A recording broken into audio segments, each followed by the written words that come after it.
have um, we have a presentation of a book. This book um, by Frank Billet, by the author of the book, Somatic States on Cartography, Geobodies, and Bodily Integrity. I discovered Frank Billet because he published On the Edge, which is the work he did with Caroline Humphrey from Cambridge University when he was doing his postdoc there. And what I thought was fascinating in that first book was the detailed anthropological research done on both sides of the Russia-China border. In some of the chapters, it's amazing to discover that people can actually say languages, but also sometimes the dialects that are spoken there in the interview book. And I thought the book was remarkable. I've used the book in my PhD seminar. And so I've been following Frank Billet now for a number of years. I think he's, to speak bluntly, I'm not going to talk too much about his past, but I'll just say he's the rising, a little bit like, I guess, somebody like John and you in the 80s and 90s, when you started publishing work that was at the edge of geography, political geography, politics, international studies, and so on and so forth. Frank comes from a very different background because he's an anthropologist and he was trained as someone who studied languages. So he speaks Chinese, Russian, Arabic, and some other languages, obviously. But the book that we are going to discuss today is really, I think, a breakthrough in the study of borders because it talks about the way we have understood borders and the way we should now understand borders, and how, in my mind, at least technological changes is really completely changing the way border policies are being implemented by states, but also how states need to understand what they are doing, which they don't in many instances when they look at borders. And the title Somatic States, makes a reference to the body of the state, like the skin, but it questioned the idea of, in a way, the boundary line or the superficial aspect of the skin. It creates a sense that that bodily aspect is being, in a way, transformed by technology and other mechanisms. And with that, I will give the floor to Frank Billet. Frank, you have about 40 minutes to speak to us, and then it's nice to have a few questions. We have lots of people on the virtual room and about 10 here. So it would be nice if we had time for, a series of questions. I'm sure people will find your talk fascinating if they haven't read the book, and some people will want to engage a bit further. Thank you so much, Frank, for taking the time to be with us and to present your latest book. Thanks again. Thank you very much, Emmanuel. That's just really, really kind. And it comes at the right time because I'm writing something now and I'm, a point where you get stuck and you think, does that make sense? Is that stupid? And it's really nice to have people believe in your work. And it's tends to happen to me also when I was writing Somatic States. I was sometimes stuck in a chapter and then we get a really nice email and it would kind of prod me along. So I'm really grateful for that. It comes at a very good time. So I'm gonna go. I'm gonna stop my video so you can just focus on the PowerPoint, and I will come back later. So yeah, so thank you again, Emmanuel, for inviting me to give this lecture because the book is really kind of across geography and anthropology, and I rarely talk to people who are in border studies. So that's really great to have this conversation with people working in border studies. So the talk today is The talk today is going to be a shortened version of one of the chapters of my book, Somatic States, which was published a few months ago. So the book is a study of the conceptual link between the nation state and the body. One of the core questions it poses is why nation states are willing to spend so large amounts of financial and human resources to secure minuscule pieces of land and why so many ordinary citizens are ready to sacrifice their lives for said pieces. So answers to these questions tend to be addressed through rationality and security, with a predominant focus on migration and economics.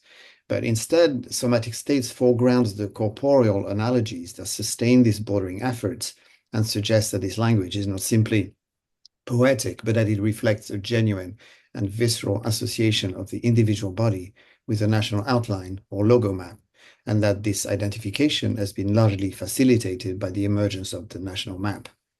So my overall theoretical aim in this talk is to challenge certain assumptions we hold about the state, in particular the post-Westphalian assumption that the state should be homogeneous, continuous, and discrete, as suggests that the emergence of the logo map, free from all geographical shackles and dislocated from its neighbors, was made possible through the active suppression of similarities, connections, and overlaps. The visually unambiguous logo map, however, is paralleled by the uncanny shadowy figure of the monstrous and the concorporate, which threatens to disrupt the idealized portrayal of the nation-state as autonomous and independent, a terror we can trace in fragmented territorial forms. And I realized you said 40 minutes. I thought it was going to be an hour, so I'm going to see how I go. I do want to have time for questions, so I'll try and do my best. We have an hour and a half. Okay, so we should be okay, right? Okay, all right. Yes, an hour's fine. Okay, cool.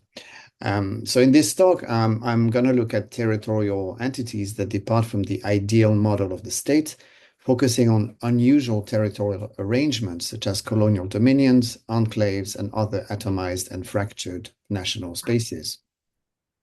Starting off with examples of state fractures and discontinuities, I argued that the recent work of philosophers on more than human entanglements and symbiotic assemblages, as well as the insights of cultural theorists about the place of the monster in contemporary culture, can help us reimagine forms of geopolitics that are both entangled and collaborative. In the early 1970s, American artist Gordon Matta Clark discovered that the city of New York periodically auctioned off gutter space, residual parcels resulting from anomalies in zoning, surveying, and public works expansion.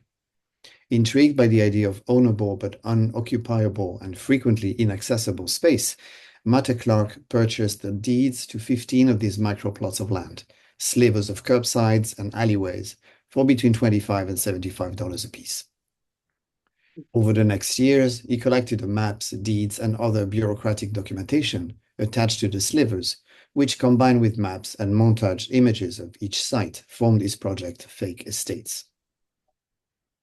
His concept of anarchitecture, a conflation of the words anarchy and architecture, indexing a focus on voids, gaps, and leftover spaces, echoes the attention this paper places on gaps, fractures, and places that remain unaccounted for. Focusing on fractured space, such as political enclaves, on erratic and negative spaces like archipelagos, and finally on what I term the monstrous, this paper is concerned with spaces where the logo map resolutely departs from the ideal of the nation-state with which we are familiar. Detached and fragmented, enclaves are a remarkably rare phenomenon in contemporary political geography. They are technically a subset of the larger family of political fragments, which are non-continuous parts of a nation's territory. Fragments can include islands belonging to a larger landmass, such as the state of Hawaii in relation to the United States mainland, or to contiguous outlying territory, such as the state of Alaska. Enclaves refer specifically to parts of sovereign territory wholly surrounded by another sovereign state. The largest and most intricate enclave complex was located until 2015 across the India-Bangladesh border. Known as the Chit Mahals, it consisted of 102 Indian enclaves on Bangladesh territory and of 71 Bangladeshi enclaves within India's mainland. This spatial enmeshment was complicated further by the existence of a counter enclaves and even a unique case worldwide, a counter-counter enclave, specifically a tiny piece of Indian territory in a fragment of Bangladesh, itself within a piece of India within Bangladesh. If these enclaves were commonly imagined as being walled or at least clearly demarcated, they were neither territorially isolated nor had their boundaries signposted on the ground. This invisibility did not, however, mean freedom of movement. On the contrary, residents of these enclaves were often described as stateless, since they lived in zones outside of official administration, where officials of one country could not cross a sovereign frontier to administer territory. In September 2011, after decades of attempts at the resolution, the governments of India and Bangladesh finally announced their intention to resolve the issue through a land swap, giving residents a choice of nationality. While the resolution was largely prompted by the considerable human suffering they caused, as well as the difficulties for both states to administer such labyrinthine geography, there was also the sense that the enclaves were anachronistic and that both India and Bangladesh needed to regularize their border to become fully aligned on modern models. Enclaves are indeed anachronistic, since they are the vestiges of political organizations based on patronage that could vary from village to village rather than on territorially defined sovereignty. This incompatibility between these two logics of sovereignty is one that does not sit well within the contemporary organization of geopolitical space. Terms such as surreal and absurd that pervaded analysis of the Chitmahas have also been used to refer to the complex mosaic of post-Soviet Central Asia, a political geography that evokes similarly negative evaluations. The maze-like geography of the latter is routinely summarized as symptomatic of a perverse Soviet scheme to make them unworkable, which is not an entirely fair assessment.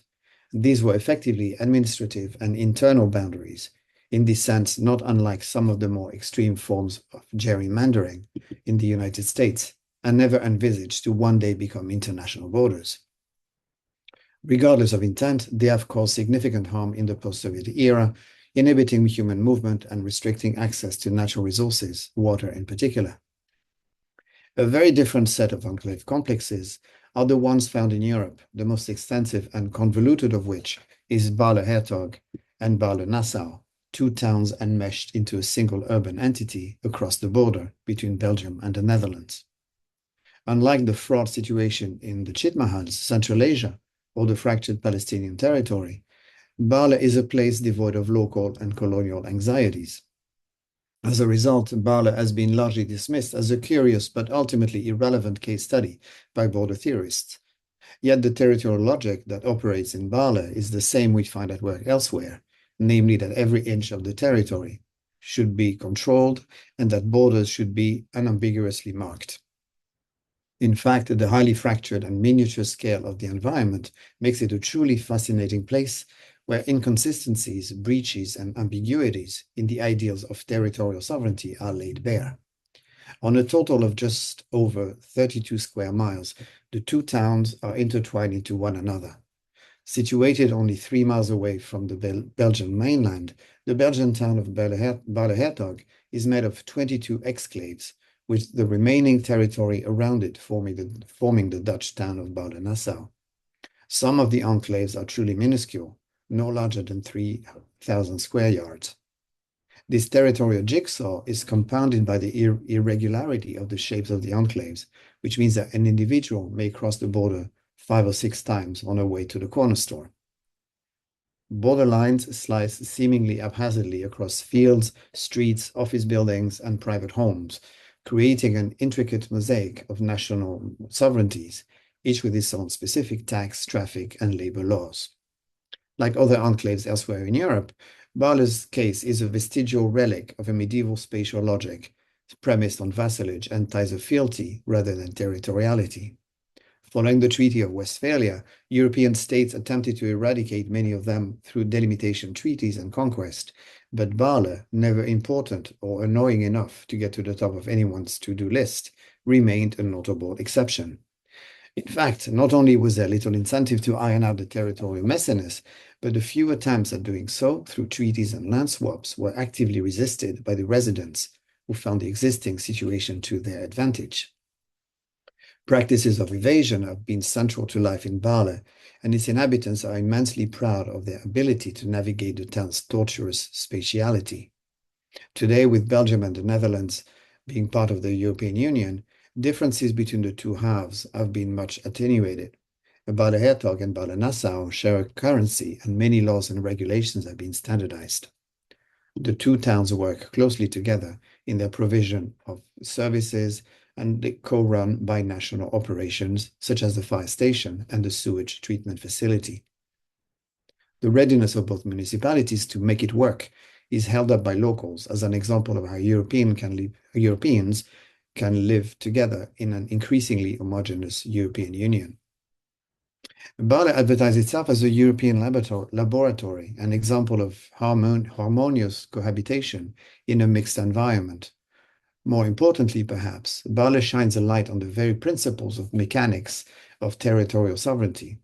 The length to which both municipalities go to adhere to this political ideal, despite the challenges imposed by Bâle's fractal geography, makes it a fascinating case study. Indeed, if they supply services to their respective residents and dutifully share the cost of road repair and illumination pro rata down to the square meter, the two municipalities in fact tacitly agree on the convenient fiction that they are entirely distinct. Yet, despite careful and extensive demarcation, separation is ultimately illusory, given that the border crosses numerous dwellings, which for administrative and fiscal purposes need to be located in only one of the two municipalities. The established practice to have the front door determine national affiliation means that the buildings are treated as singular rather than the spatial hybrids that they actually are. The reality that a given house is not entirely in Belgium or the Netherlands is well understood, but for reasons of convenience, it is treated legally and jurisdictionally as if it were. So while Bâle's surface is clearly marked, the complex of enclaves is in fact an elastic space, a distorted grid, where borders are routinely twisted into a workable space in order to make this very partition possible. Such distortions, due in Bâle to the physical constraints imposed by the miniaturized nature of the town's enclaves, are in fact quite common. There are special economic zones and corridors, territories that states control but do not have sovereignty over. There are territories and dependencies where citizens have fewer rights and islands where the rules of the mainland do not apply. Such empirical spaces of legal suspension, in the phrasing of Madeleine Reeves, have proliferated in recent decades, particularly in relation to migration mechanisms. From the Eskimo naval base in British Columbia, which was designated in 1999 as not yet Canada, so that 600 Chinese migrants could not claim refugee status, to the island of Nauru, which has performed asylum processing services for payment on behalf of Australia, the gap between the legal definition of territorial sovereignty and actual practices on the ground appears to be widening. Recent border literature has done much to expose the resistant fiction that political borders and territorial sovereignty are coextensive, even if power differentials, specifically which state have sufficient clout to bend the rules, often remain unexamined. Numerous hyphenatist terms have been introduced by social science and political scholars in order to account for the non-linearity, non-homogeneity, and non-continuity of political borders. While these forms of incomplete sovereignty are useful to unpack the spatial formation of neoliberal economies, interpreting territorial discontinuities through exceptionalism reinscribes the Westphalian model as the norm. These kinds of liminal spaces, Sandro Bessadra and Brett Nielsen have written, provide a privileged perspective on globalization and its accompanying tensions, frictions, and conflicts. The bordering technologies that make these spaces possible intertwine with state borders and contribute to the formation of new territorial assemblages for the workings of governmentality and sovereignty. In fact, I would argue that these spatial and temporal exceptions function as instruments designed to work within the agreed system without having to challenge its core tenets. Instead of actual exceptions, then, they constitute internal devices inherent to the inner workings of territorial sovereignty. Further, like the colonies, far-flung territories, and dependencies I discuss in the next section, spatial and temporal enclaves are extraneous to the logo map and as such remain largely invisible, their ambiguous sovereignty status making them even more difficult to represent graphically. These spaces speak to the central argument developed in this paper, namely that the visual clarity of the logo map is made possible and sustained through practices that twist and distort the territorial ideal of modern political geography. Operating side by side with the logo map, they constitute its negative doppelganger.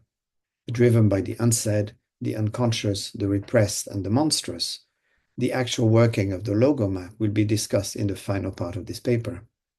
The intervening section, however, will look first at a set of territorial forms and phenomena I bring together under the collective rubric of negative space. Spaces that are defined by both a lack and an absence, unwanted, unmarked, invisible, as well as spaces traced and delineated by the presence of others. The concept of terra nullius, nobody's land, emerged in the 18th century on the basis of Roman law, res nullius, nobody's thing. By the early 20th century, it was used productively by various European states to claim land on the basis of first discovery, but often also on the basis of effective occupation, thus enabling European states to claim land on which indigenous populations lived. The fact that only one true terra nullius remains, a section of Antarctica, speaks volume about the insatiable hunger for territory that has been characteristic of modern geopolitics. Every last parcel of the rest of the terrestrial world, regardless of elevation, climate, or inhabitability, is someone's sovereign territory, nominally, if not in actual practice. True relinquishment of political space are exceedingly rare. While they do not constitute unwanted spaces, buffers constitute nonetheless what I term negative space, insofar as they form sacrificial zones from where state presence is seen to retreat. As I've discussed elsewhere, in buffer zones, states come to the mutual agreement to forsake a contact area of varying depth. A common type of demilitarized zones, such as those running across the island of Cyprus or the Korean Peninsula. At the Korean DMZ, a site to which I will return later in this chapter, North and South Korea are separated by a 2.5-mile wide demilitarized zone. Demilitarized zones, just like buffer states, feature a strong temporal dimension. They are imagined as transitory phenomena destined to eventually disappear upon resolution of the conflict that led to their creation. Similarly, spatial categories such as no man's lands, cordon sanitaire, no-fly zones, and safe zones, even if they all differ in origin, impulse, and aspiration, resemble buffer zones in that they are liminal frontier zones characterized by restricted access for civilians and non-local population, if not for all. Expanding the concept of buffers to all forms of territorial liminalities and articulatory spaces between political states helps underscore the ubiquity of transitional sites that tend to remain invisible in both cartography and the political imagination. The political concept of buffer, too frequently relegated by geographers and social theorists to its narrow historical usage, speaks to entanglements and overlaps that resemble pre-Westphalian political geographies. Reconfigured in this way, buffers constitute less a space separating two entities than a zone connecting them, leading to productive assemblages that challenge the very ideal of the state as discrete and autonomous. In particular, the idea of backyard discussed below evokes the tension between the apparent stable boundaries of the state and its much more ambiguous incarnation. As a space that is outside the house, yet still within the realm of the domestic, the backyard is a useful metaphor of liminality and buffering. In its primary context of home ownership, a backyard refers to the outdoor but domestic space between the prying eyes of neighbors. In geopolitics, usage of the concept of backyard to refer to a neighboring area where state is invested and within which actions by enemy or competing powers might be feared or seen as provocative, originated with the Monroe Doctrine in the 19th century. That the concept should have been adopted in political geography to designate spaces beyond the sovereign reach of the state, instead of a less loaded term such as neighborhood, is noteworthy. It appropriates those extraterritorial spaces into the realm of the domestic, thus directly running counter to the cartographic practices characteristic of the post-Westphalian political order. The dimension of ownership present in the original context also deserves notice in that it endures in the selective mobilization of the term. routinely used for world powers such as the United States, Russia, or the European Union, speaking of a backyard in the context of a small country would sound absurd. Similarly, the area designated as backyard tends to denote a state comparatively weaker, thus, in the context of the United States, clearly referring to the unequal relations with Central and South America rather than Canada. While not precisely equivalent, the Russian concept of near abroad, ближнее зарубежье, covers similar semantic ground as the US backyard. In the context of post-socialist Russia, near abroad has come to denote, from a Russian perspective, the 15 independent states that emerged after the breakup of the Soviet Union in 1991.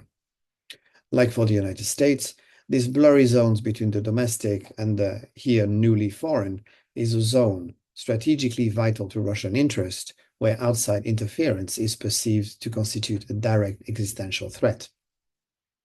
As Gerard Toll notes, many in the West hear the phrase near abroad as a reluctance on the part of Russia to acknowledge the full sovereignty of the new post-Soviet states. The semantic range of the term extends, however, beyond that. It does denote a long-standing spatial entanglement, but also acknowledges a new range of sovereignty and an old familiarity, as well as indexes a range of geopolitical emotions. The current war on Ukraine, waged by Russia, certainly demonstrates the enduring phantomic force exerted by the 15 states previously contained within Russia's Soviet footprint. Linked to the spatial edges, fragments, and remainders discussed at the beginning of the chapter in the context of Martha Clark's architecture in New York, the question of backyard in its aerial urban form has been primarily linked to property overhangs and unobstructed views. In a hot property market like New York, the empty space above a building can translate into tens of millions of dollars. In New York, where every building is zoned to be a certain height, a building that doesn't use its full allotment of vertical space can sell that right to a neighboring building. Once the air right has been sold and the opportunity to grow surrendered, the adjacent building is then in a position to guarantee unobstructed views to its residents. As a result, the air above, behind, to the left or right might be worth far more than the building that carries the rights to it. Thinking of urban space in this way is helpful, since the notion of backyard that was smuggled into geopolitics also carried this dimension of extensibility beyond the state's physical footprint.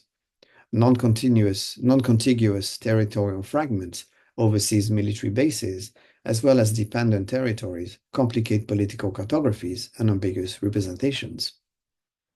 The visually tidy logo map, which Benedict Anderson described as free of neighbors and geographical context, is an ideal more easily supported by those states that are standalone, such as islands, without colonial extensions and of somewhat regular space.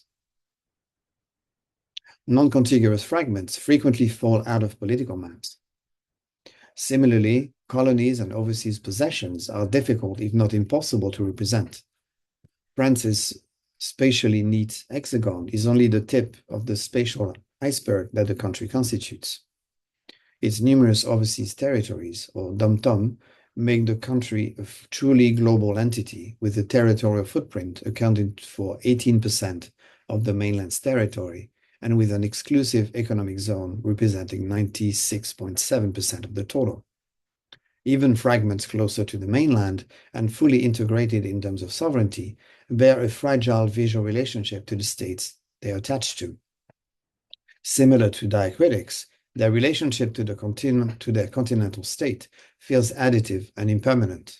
A quick Google search for images of the USA logo map brings up outlines of the mainland without Alaska or Hawaii. In the rare instances where the two states are included, it often feels like an afterthought. Reduced in size, they are tucked in where space allows. Visual representation matters. When territories are left out, they fall out of mind.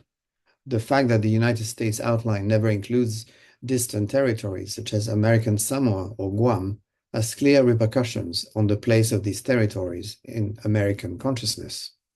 As a recent example from early 2021 showed, US representatives themselves are not necessarily aware that these islands are American.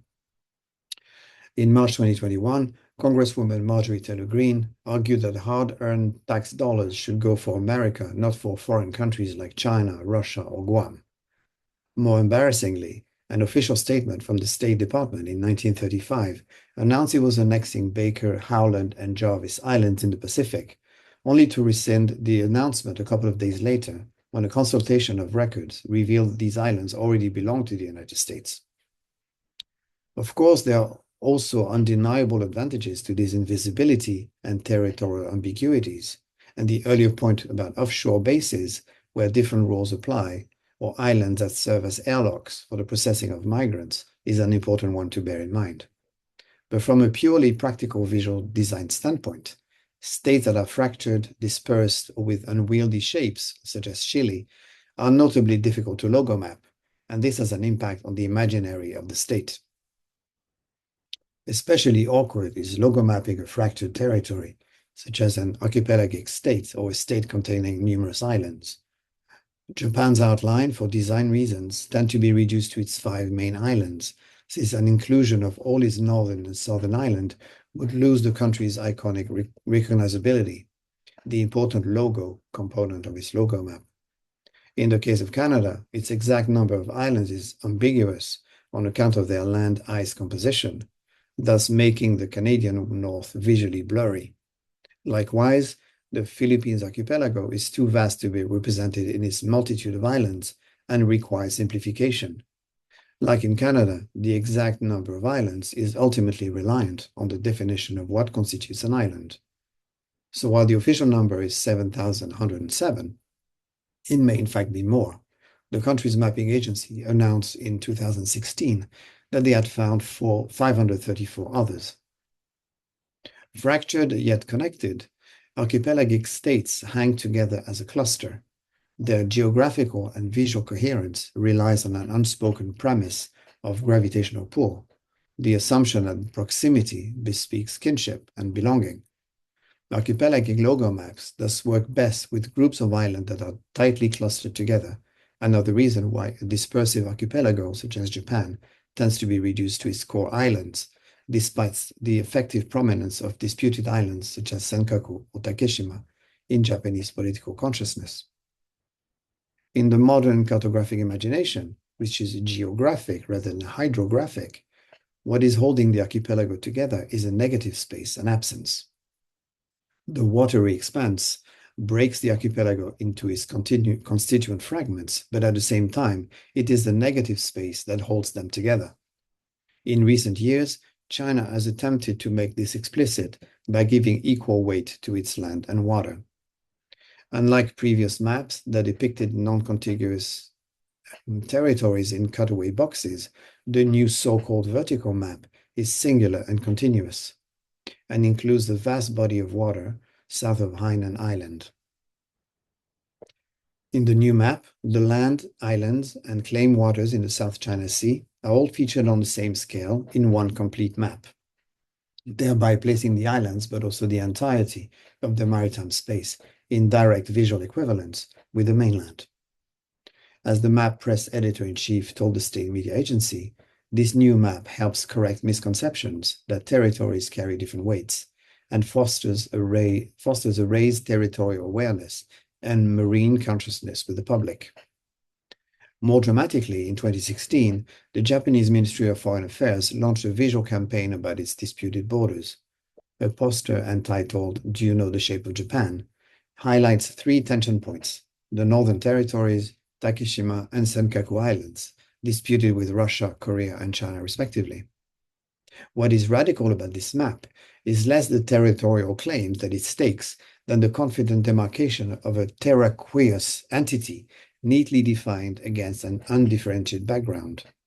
The poster's outline distinguishes between Japanese and non-Japanese waters, giving equal visual weight to both land and sea, and seeking, through explicitly pedagogical means, to foster effective attachment to these more than human geographies.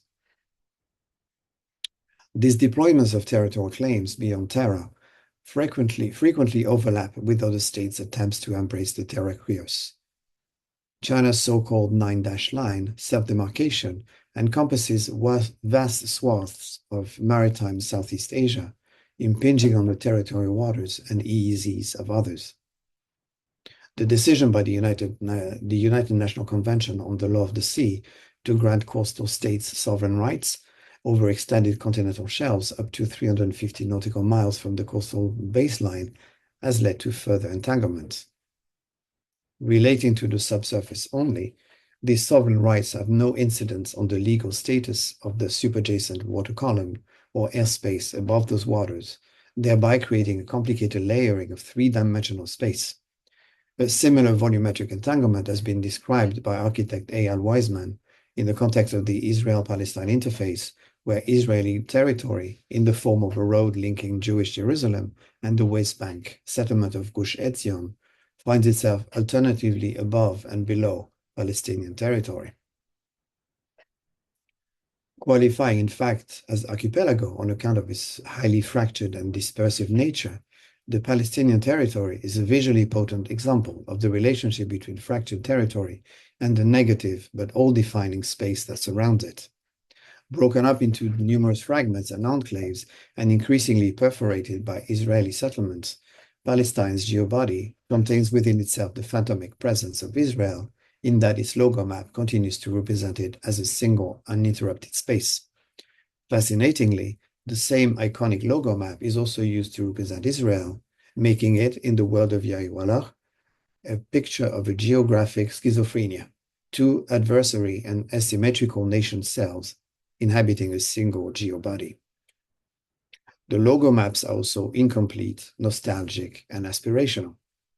Palestine's logo map is increasingly divergent from the realities on the ground, where territories is interrupted by an ever greater number of illegal settlements, roadblocks, and border walls. Israel's, by contrast, inches towards isomorphism as more and more Palestinian enclaves are being assimilated. Yet even then, this Palestinian space is never fully absorbed and remains liminal and phantom-like. While this political concorporation of two geobodies enmeshed into one is quite unique, it nonetheless speaks to a central premise of my talk today, namely that all states, irrespective of their outwardly discreteness, are never independent or autonomous entities. In fact, as I will argue in the final section, the more borders and separations are made explicit, and the more the other is repressed, suppressed, and pushed out of sight, the more entanglement comes to structure a state's identity. The very separation and erasure enacted by the logo map and by cartographic and routine visual practices, such as the weather maps, mobilizes the phantomatic presence of the other, the monster under the bed. Sometimes the logo map contains within itself the presence of the other, like in the case of Greece's outline, whose islands hug the cartographically excised Turkish coast. But entanglement also occurs across insulated and seemingly unambiguous demarcation lines, like that between North and South Korea, whose respective continued existences are predicated on the negation of the other.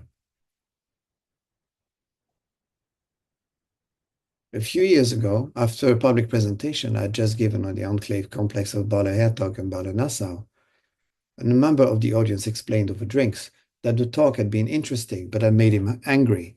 Why do they still have this mess? Why can't they sort it out? I hate it.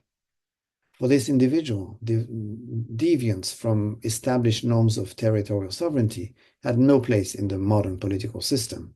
It jarred with the cartography we have all become accustomed to, and constituted a prime example of what I term the territorial monstrous.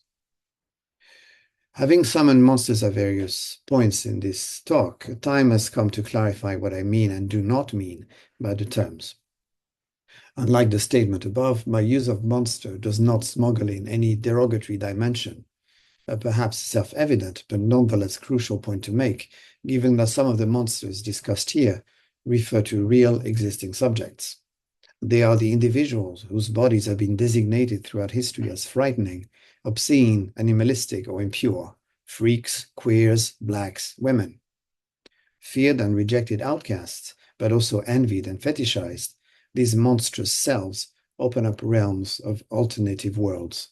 In films and graphic novels featuring superheroes, vampires, or werewolves, The hero is, in fact, increasingly the physically or socially deviant, imbued with supernatural powers, whereas the real monster is the socially sclerotic and frequently immoral human society. Following the publication of Jeffrey Cohen's monster theory in 1996, the figure of the monster has proven a very fertile notion for scholars in a range of disciplines, notably in literature and film studies. As Cohen writes in the collection and in later work, the monster is a transgressive figure and category violator, blurring the binary oppositions that govern our basic concepts and modes of self-definition. The monster evokes an intolerable ambiguity between human and animal, male and female, inside and outside, singular and plural, known and unknown, other and same, alive and dead. The monster must be exiled or destroyed to keep the system pure, yet always returns in the form of the repressed. On the cusp between the frightening and the marvelous, and in spite of its organic nature, the monster is eminently cultural. In evoking the dominant fears of a particular time and place, it is construed as monstrous through the influence of social conventions, expectations, and attitudes. As such, the monster serves a useful analytical figure to further our understanding of what it means to be human. I suggest the territorial monstrous can serve a similar purpose here. I use a productive figure of the monster to examine territorial forms that diverge from the ideals of cohesiveness, integrity, and autonomy that are inherent in the ideal of Westphalian territorial sovereignty. Previously appearing in maps at the edge of the known world in the form of sea monsters and so-called monster races, and associated with the exotic and the non-Christian universe, the territorial monstrous is now tied to the temporary, the illusory, the extraterrestrial, as well as to the forms of territorial discontinuities and misalignments discussed in other chapters of the book, such as phantoms and prosthetics.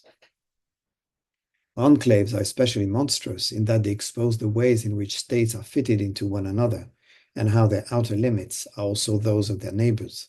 They reveal, through the enmeshed nature of all states. True to its dual etymological origin, meaning show or reveal, and also warn or portend, the monster inhabits, in fact, a remarkable in-between space. Pushed out of sight, its existence nonetheless speaks to the fictive nature of the visible, and it is here, perhaps, that lays the greatest promises of monsters. Banished but always threatening to return, the monster is the uncanny doppelganger, the messy, the entangled, and repressed side of the logo map, which necessarily structures non-monstrous. A powerful depiction of this spatial duality is found in the scene of My Winnipeg, a surrealist mockumentary directed and written by Guy Maddin. In Winnipeg, the narrator reports, the city streets are supplemented by back lanes. The lanes are illicit things, best not discussed, shameful. They receive the breech ends of houses, the side of the homes not meant for polite company. They're the weedy landscapes of shameful abandonment, conduits of refuse removal. Here we strew where we no longer want to acknowledge. The opposition between front and back lanes speaks, of course, to the hierarchical arrangement of social space, with imposing public-facing frontages, supplemented by the more modest entrances and living quarters of domestics and support personnel. It recalls also the alternative Black and queer geographies found in the spaces of possibility afforded by white hegemonic power, existing in parallel but made invisible and voiceless. These geographies are intricately woven into and indeed sustain represented space. A potent contemporary example is the way in which majority white communities have used prison gerrymandering to count Black and brown inmates as residents in order to inflate their census numbers and thereby their legislative power in Washington, while simultaneously disempowering the Black communities the inmates left when they were incarcerated. Similarly problematic are spaces that elude neat classification, the ambiguous zones across categories such as race or gender. In Maddin's Winnipeg, this is exemplified by the strange case of Lorette, a hermaphrodite street, half front street, half back lane. No one speaks of Lorette.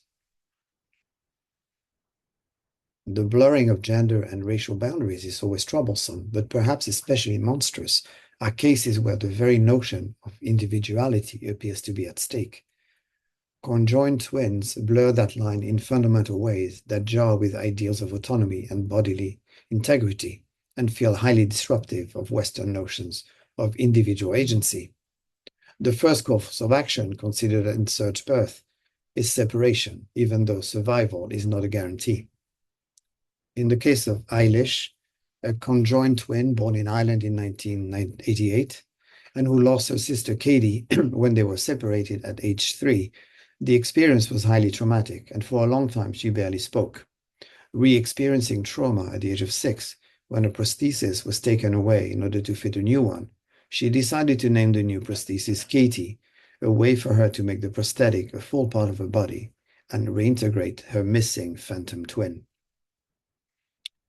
Choosing to embrace concorporation is clearly a challenging proposition for a parent, but it can prove extremely rewarding. For conjoined twin sisters Abigail and Brittany Hansel, separation would have led to a serious impairment of mobility and independent function, whereas their lateral symmetry provides them with full, unhindered mobility. The Hansel sisters each have their own heart, stomach, spine, lungs, and spinal cords, but share a bladder, large intestine, liver, diaphragm, and reproductive organs. Each twin fully controls a half of the body, one leg and one arm on either side, which means that physical activities like running, biking, driving, or swimming must be a joint team effort, and the twins have learned to collaborate, each sister anticipating and responding to incipient movement in the other. A situation such as this complicates our understanding of an individuality resting on bodily separateness. As their family doctor explains, individuality is a hard concept to embrace for conjoined twins who have grown together. While they are considered separate people, they are always interlinked and intertwined. Intellectually and legally, the two sisters are two separate individuals, each with their own personality, likes and dislikes. Yet they remain physically and emotionally attuned to one another in ways that seemingly blur this distinction. Such fascinating forms of concorporation echo some of the arguments I make in other chapters of the book. Specifically, the ways in which each sister anticipates and responds to a twin's incipient movements recall the intersensoriality of Geobodies, where common skin binds two states together. What I want to argue here is that concorporation in the form of conjoined twinness makes for a better organizing metaphor than the zero-sum game predicated on competition and rivalry between entirely autonomous entities that informs geopolitical imaginaries. Rather than reject the somatic analogy as illusory and simplistic, I suggest political geography might draw inspiration from the rich literature that has challenged the fiction, the discrete autonomous body, to reveal its entangled and multiple nature. Taking that kind of corporeal model as analogy helps view territorial misalignments not as exceptions or hyphenated spatial hybrids, but as true representations of territorial sovereignty. Indeed, political anthropologists Rebecca Bryant and Madeleine Reeves have recently made a similar argument that the more closely we examine a map of the world, the more we see that it is covered with exceptions. And yet, if geographers and cultural theorists have acknowledged the Westphalian model as fiction, we seem unable to fully jettison the viscerally experienced somatic representations of the state as discrete container, and somehow continue to be taken aback by the breach between de jure and de facto, and the attendant nonlinearity, non-homogeneity, and non-continuity of neoliberal political borders. Entanglements are found at all political borders, including at the DMZ, the demilitarized zone between South and North Korea, which may be the most hermetic and fraught of international borders. Separate and entirely distinct political states, yet historically, culturally, and linguistically singular, the two halves of the Korean peninsula recall the cooperation of the Hansel sisters in that their functioning requires fine attuning to the other. Like conjoined twins, they are intimately intertwined. Organically singular, their destiny is imagined in terms of reconciliation and reconstitution. This intermeshing is visible in the structural opposition between the two, with South Korea depicted as successful, democratic, and modern, while North Korea stands for non-modernity, economic failure, and authoritarianism. This relation is not merely one of opposition, it is also one of mimetic complementarity, with both halves structured through the very existence of the other. South Korean depictions of North Korea as a dystopian nation effectively posits the South as utopian. The more authoritarian and despotic the North is, the more the South appears democratic and free. This dichotomization also means that each side of the Korean peninsula plays a crucial role in the definition and identity of its counterpart. Since each half constitutes the other's negative space, every change in one produces a change in the other.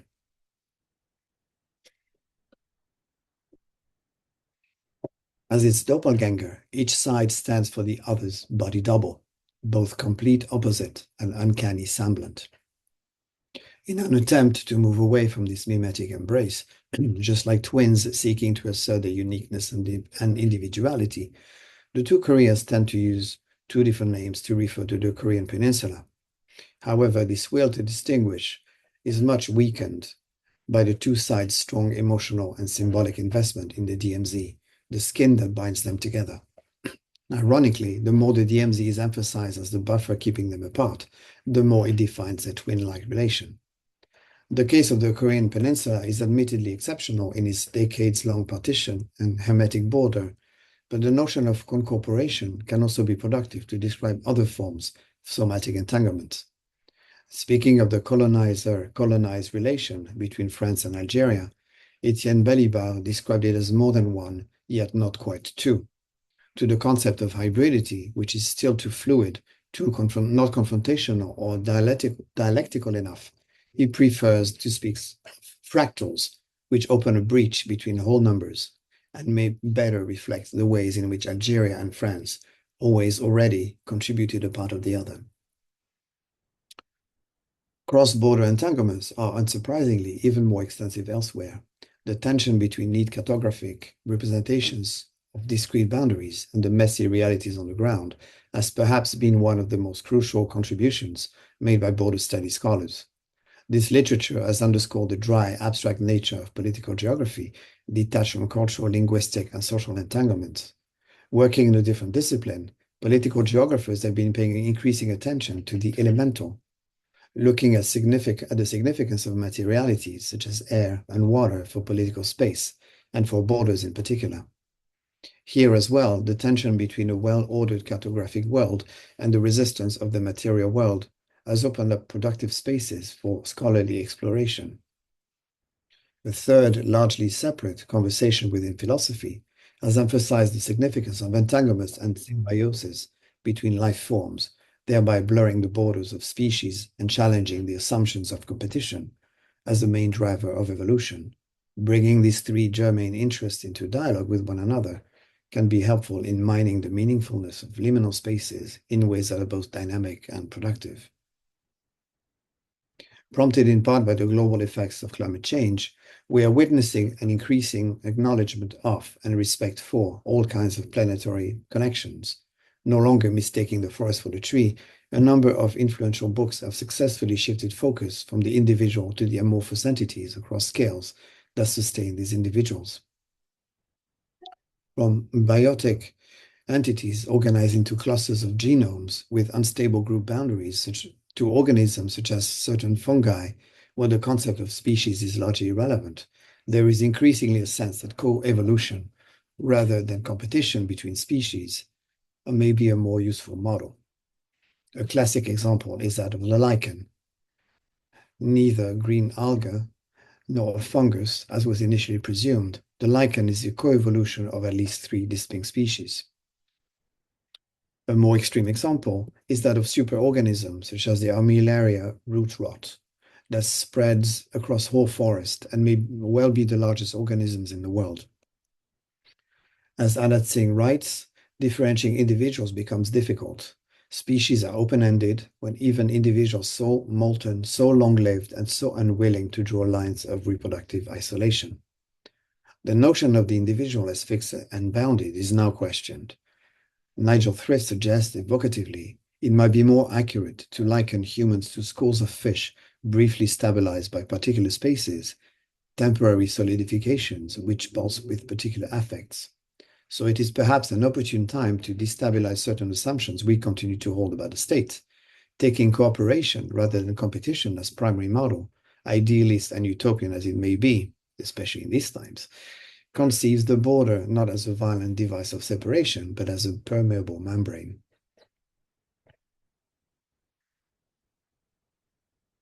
Particular reimaginings of individuality, autonomy, and bodily integrity can cast bodily boundaries and phantoms in a new light. Karen Barrett's discussion of the brittle star, an echinoderm closely related to starfish that would break off its exposed body parts when in danger of being captured, demonstrates how individuality is not necessarily contingent on the illusion of the fixity of bodily boundaries.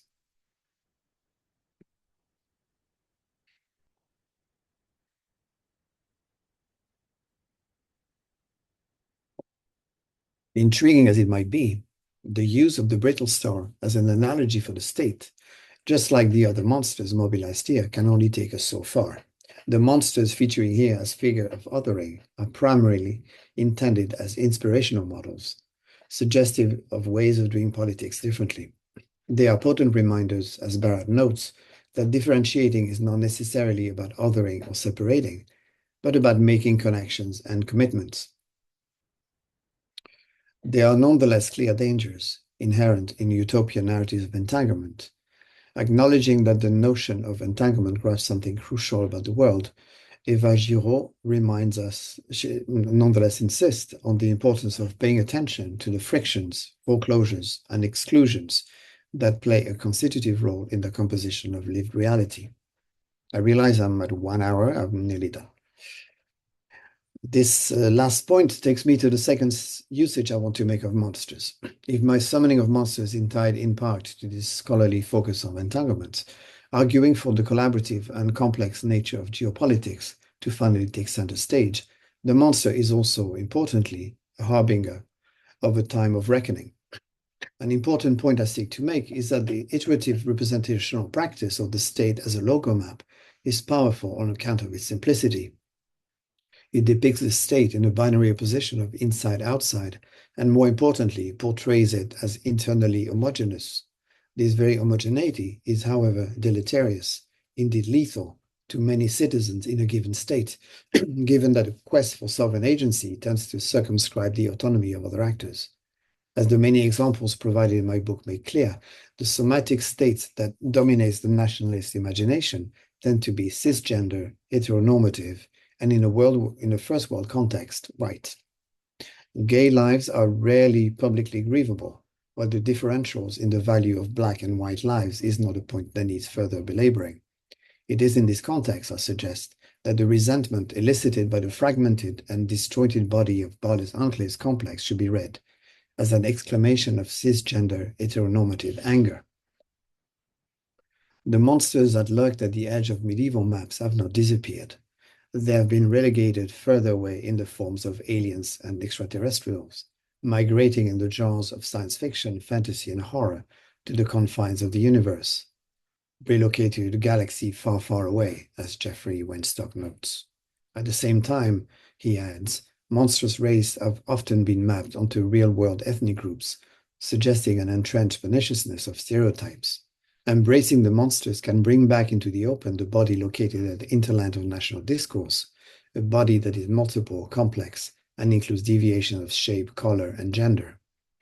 But while it may be time to give the monsters the center stage they rightfully deserve, we should nonetheless remain mindful of the danger of cooptation and selective cultural appropriation.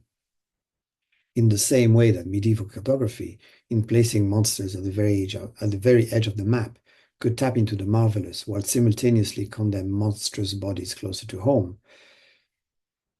Black, queer, and female bodies have long cohabited as objects of both desire and fear. Film, music, and other forms of media have served as vehicles to explore non-normative bodies and experiences safely while simultaneously silencing them. As rapper Azealia Banks explains in a recent interview, dominant white culture has a history of fetishizing black culture through caricature and stereotypes. From minstrel shows to hip-hop music, white performers have selectively adopted certain aspects of black culture, incorporating them into the mainstream, thereby making them acceptable. As she perceptively adds, it's like white people are running out of whiteness, so they're like lashing onto everything else. Bearing in mind the dangers of cultural appropriation, it remains nonetheless crucial to ensure a multiplicity of voices continue to shape cultural and geopolitical narratives.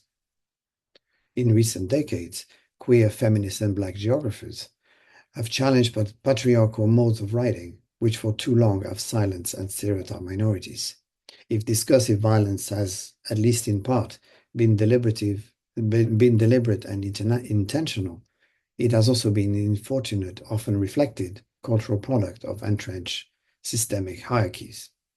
These initial peripheral viewpoints have gained significance and recognition and can no longer be ignored. Similarly, disability study scholars have successfully pushed back against ideas of a body aligned on constricting notions of gender expression, sexuality, and corporeal integrity, shifting the very ground of nationalist narratives tied to the body. As a very brief conclusion, I want to offer a final reflection on the ways in which these ideas can be taken further in useful and practical ways. Border study scholars, I feel, have a unique advantage to analyze phenomena like enmeshment, collaborations, as well as state power and sovereignty. Our fieldwork sites, typically found across multiple sovereignties, are perfect vantage points to track the consequences of different technologies on climate change, human environments, and animal habitats. Border studies can make a valuable contribution to the literature on modern human entanglements and symbiosis in ways that are both less abstract and more relevant to contemporary issues. An explicit focus on coexistence across national, ethnic, racial lines, but also between species and living environments, offers hopeful glimpses into futures that lie beyond the current global context of nationalism, populism, and autocracy. Thank you for your attention.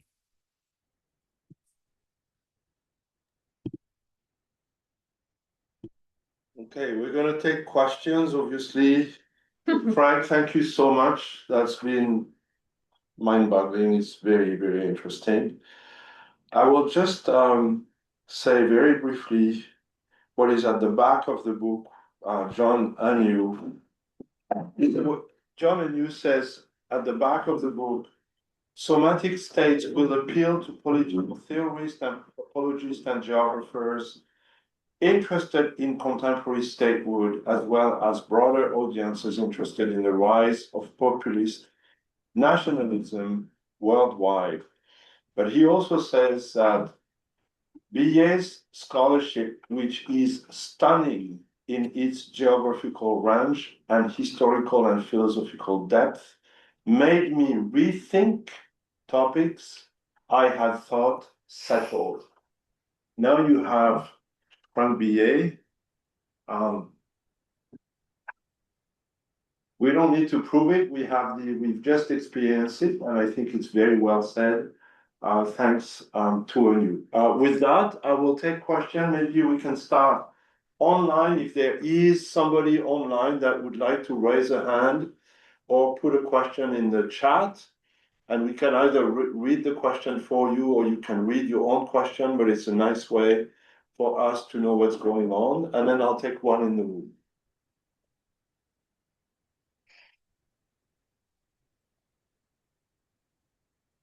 Okay. If I don't have a question online, I will take one in the room. Okay, Kapana, you have the floor. I have a couple actually. Mm-hmm. Firstly, thank you for your wonderful presentation. It's very intriguing too. Sorry? Introduce yourself. Oh, hi, I'm Kalpana. I am a PhD candidate and a fellow with Borders in Globalization.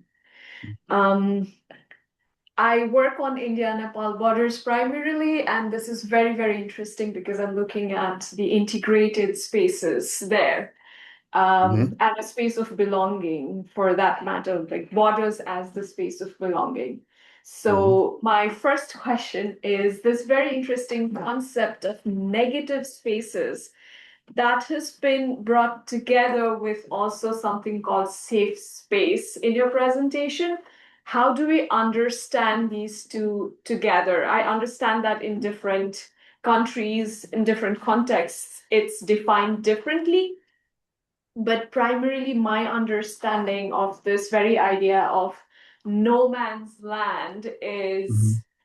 that of a negative space, Hmm. primarily, and also a space of lack of identity, like where that is the space where your being is stripped of your rights as a citizen, and your belonging does not exist in that space because that space itself is devoid of belonging, is how it's defined. So, how do you look at that? The second thing is when you talk about bodily existence and the corporeal existence of state, geography, and uh, uh, the corporeal existence of territoriality, how do you look at like the gendered forms of it then? Because in different spaces, again, spaces have been imagined as male, as female, and it comes with like very interesting dynamics. So what in your presentation I could see rather something beyond that heteronormative binary, but you're going into like interstitial sort of a space outside and trying to conceive the corporeal schema of territoriality beyond the humanly corporeal existence. But mostly in different parts of the world, what we see is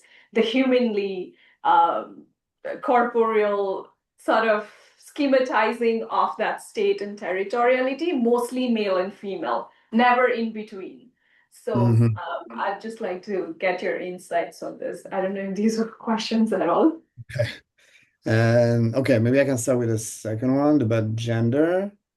Uh, I look at kind of the origin of that discourse, the kind of idea of the somatic state, the corporealized idea of the state, and there is clearly a gender dimension in the sense that very often it's a female body that is described, especially when the state is seen as under attack.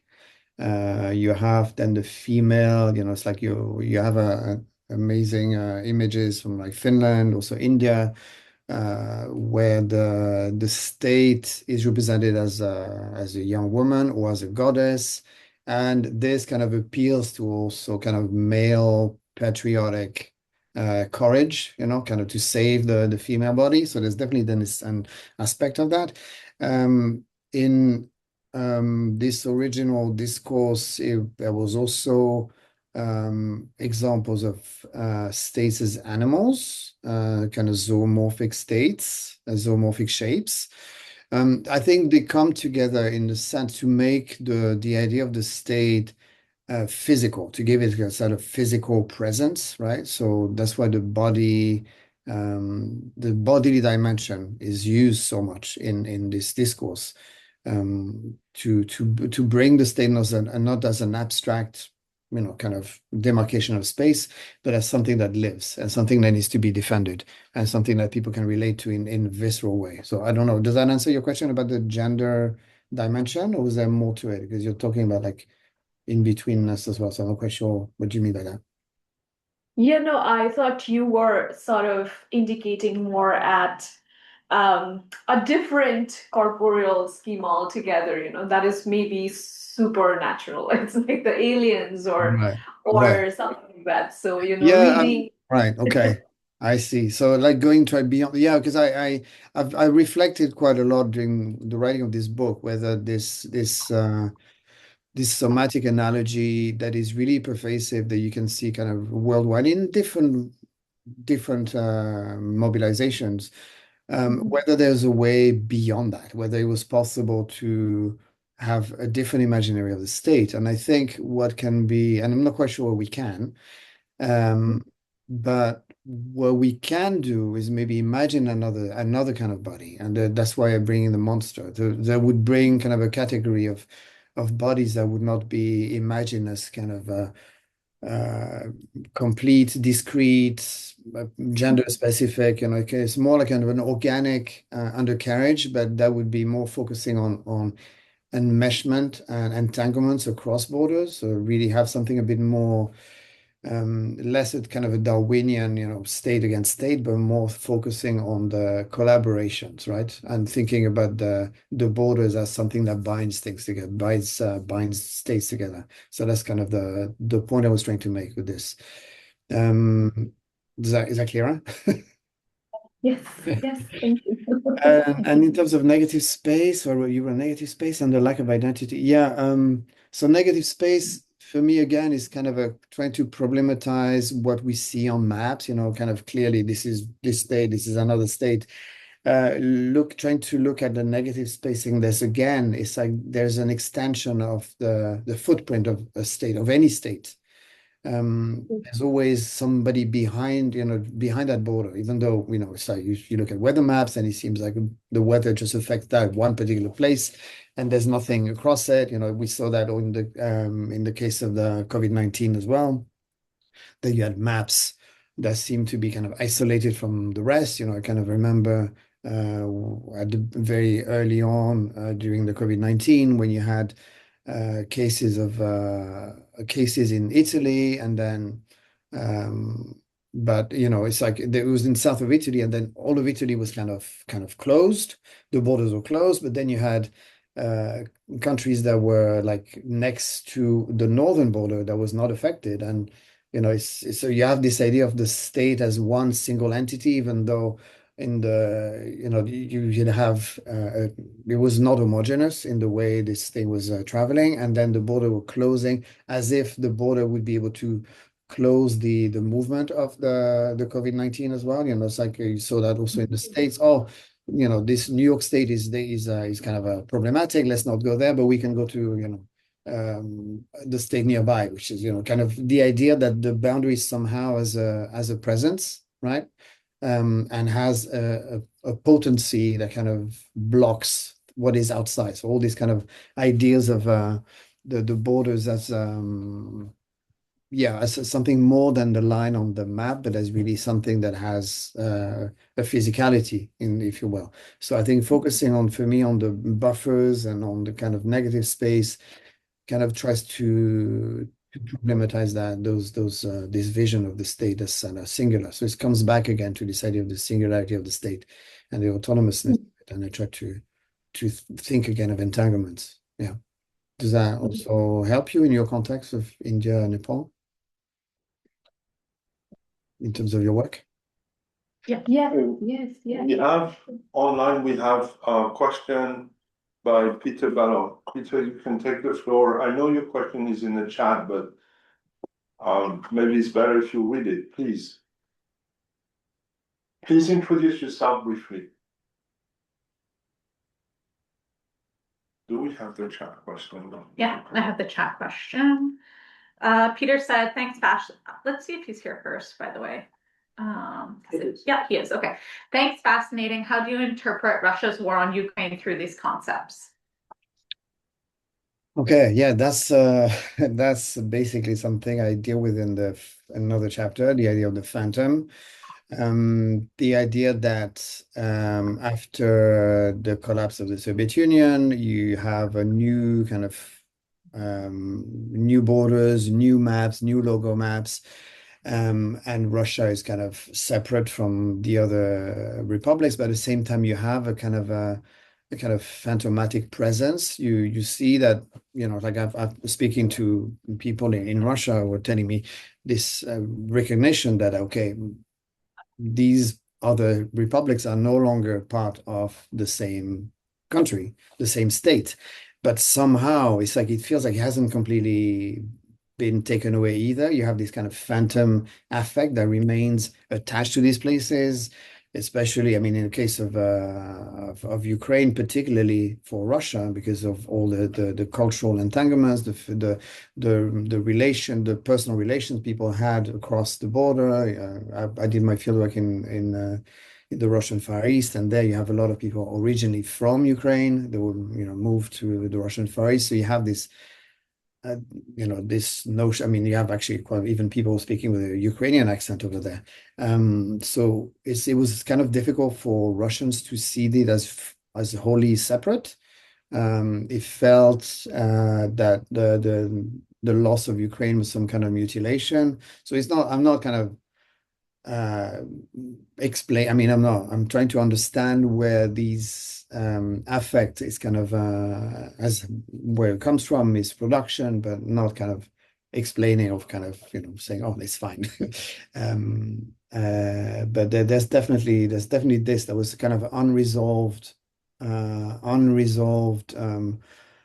experience of kind of mutilation, and that's something I deal specifically in another chapter of the book where I talk about phantom pains and like people mentioning this idea of the phantom pains to talk about the loss of part of the territory.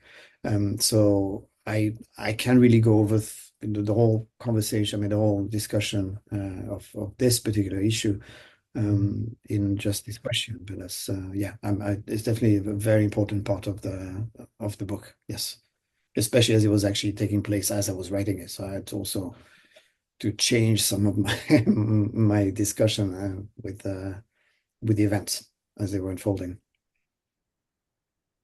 Thank you so much, Frank. I know we have two more questions coming up. I'm going to come back in the room and then I'll give the floor to David Mayer. But the first question will come from Caitlin here in the room. Introduce yourself, please, each time. Thank you, very briefly. Thank you. Hi, my name is Caitlin Jansen. I'm the program manager for Borders and Globalization Lab here. Thank you again for agreeing to do this. It was fascinating indeed. I have a question on the topic of corporality, materiality, and I guess entanglement is what do we do, I guess, so you talk about the phantom limbs, and I was thinking about like the abject matter. What do we do with basically our national shit? Like if we're talking about the bodily waste, and also garbage, like the global waste trade, how Canada sends all our garbage to the Philippines, and now the Philippines has said, take your garbage back. How, I guess, is, and that's climate change too, I suppose. I know, I think it was during his first presidency, Trump was talking about taxing Canada for our smoke from our forest fires. So yeah, I guess I just wanted to think about like abject matter. Wow. So I love this question because even though I spent 10 years on the book, I thought I really kind of covered what I wanted to do, and I never thought of this. I never thought of that.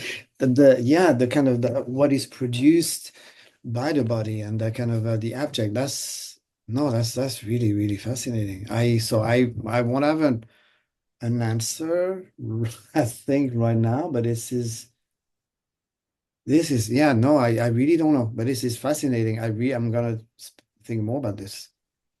Great. Yeah, no, thank you. And maybe we can be in touch and talk about this. I'd be happy to. Yeah. Yeah, no, that's fascinating. Thank you. I don't know. Yeah, but I definitely want to know more. Yeah. I mean, the idea of when you mentioned I thought of North and South Korea. You have like North Korea kind of sending the parcels of actually shit through Yeah. balloons, and that would crash on South Korea. I have a colleague of mine is writing about this. But that's the closest I've kind of I thought of that. Yeah.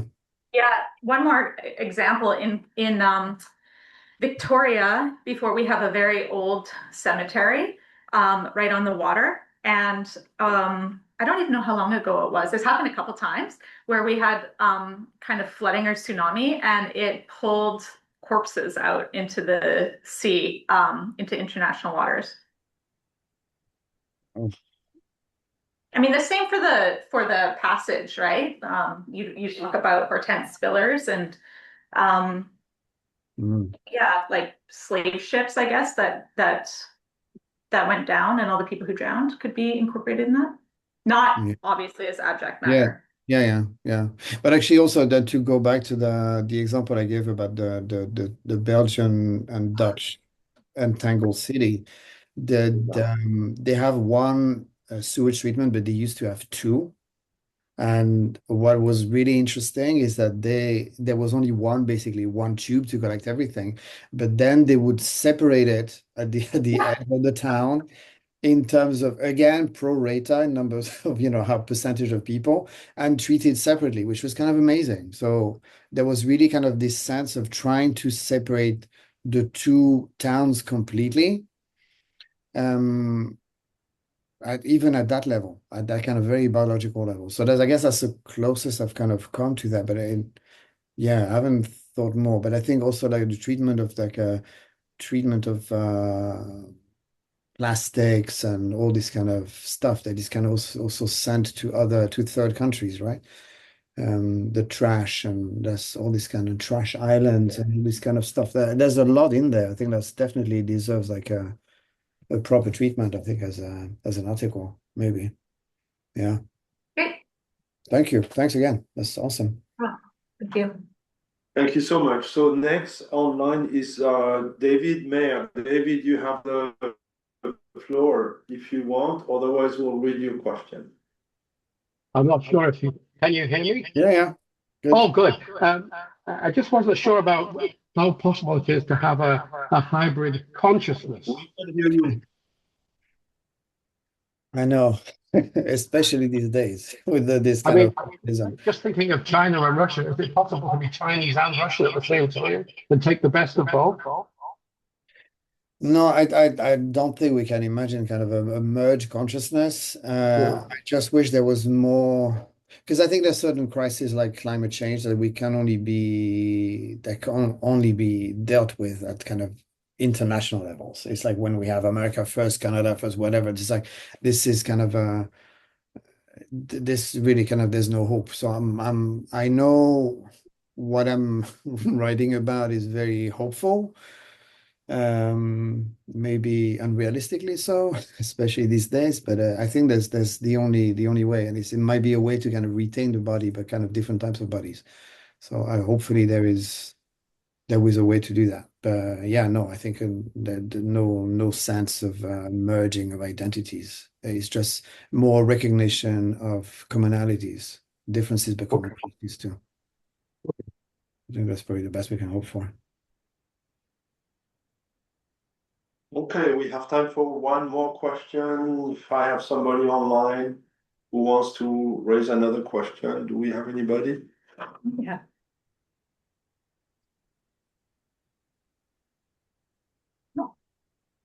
Okay, Frank, I'm not going to ask a question. I'm just going to thank you very much. I'm going to write and publish the book review in big this fall. Well, Thank you. late in the winter.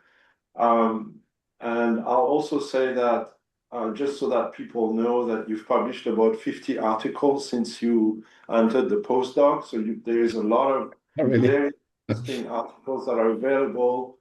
And also there are 2 or 3 edited volumes. You showed us one, but there are other ones that are really very interesting as well, which people may want to read. Your work is really fascinating. It's worth the time of anyone to spend 20 minutes on Frank's website, because there is a very beautiful and it's a very beautiful website, but it's also extremely well written presentation of the different research themes that inhabit you and preoccupy you all the time. And I hope that we have the ability to promote this a little bit across our network, because as I said to introduce you, I think you are at the forefront of thinking in border studies, even though it's not your main preoccupation from the beginning. Because of your training, you've really made huge advances for us, and I'm very grateful to have met you in a way because of your first book, On the Edge, which surprised me, and this one I find is kind of already a career achievement. You could retire now, you'd still be celebrated, I think, in 20 years, and you'll be read by PhD students for a long time. And with that, thank you so very much Thank for you. joining us today. Yeah, and thank you again for inviting me. And if people have questions, you can feel free to email me. I'm happy to chat, and I get like this questions I don't expect that kind of prod me in a certain direction. I'm very grateful for that. So people feel free to just email me if they want to chat or ask questions. And thanks again for inviting me. I really appreciate it. I've written quite a bit, but this is a kind of the most important book I've written. I mean, I spent a really long time on it. Yeah, 10 years. Yeah. So thank you. Okay, join me in thanking Frank, please. Have a Thank you. wonderful day, and then we'll be in touch. Thanks again, Frank. Thank you. Bye-bye.